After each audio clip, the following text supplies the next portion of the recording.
d'ouverture. 2 ans après la publication du Vademecum, que nous avons coordonné avec l'inspecteur général Jean-Louis Durper, nous sommes heureux de voir que de nombreux projets se développent. Et donc la problématique du repositionnement des CDI, des centres de documentation et d'information, a été prise en compte, bien comprise.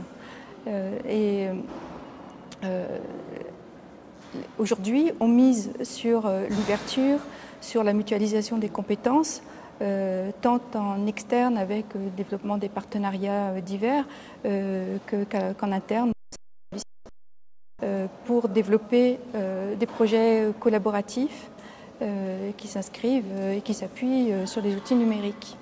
Alors, tous ces projets ont pour objectif principal de développer l'accompagnement de l'apprentissage des élèves et leur accès à la culture, une mission fondatrice des CDI, donc, qui n'a pas changé, mais qui est aujourd'hui repensée avec les outils numériques.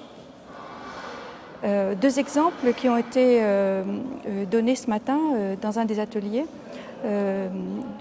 qui montrent cette dynamique, cette ouverture notamment. C'est un travail qui a été initié par le collège rural Val-de-Serre en Auvergne, un tout petit collège, qui a travaillé sur un projet « Nous sommes tous des poètes », qui est un projet de production numérique avec la participation très active des familles.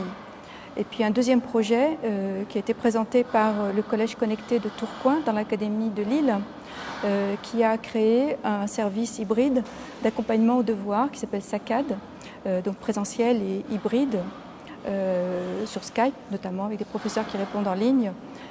Voilà, 2 exemples, 2 petits exemples parmi plein d'autres qui montrent cette dynamique.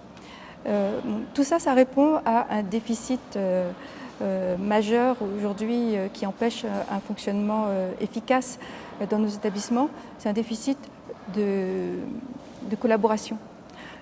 C'est justement le thème qui va être développé aujourd'hui année par le congrès de l'IFLA 2014 à Lyon, donc très précisément le thème de la confluence.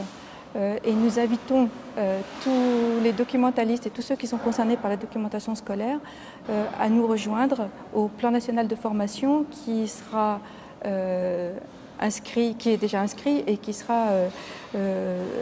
déroulera pendant le congrès de l'IFLA entre le 15 et le 23 août à Lyon.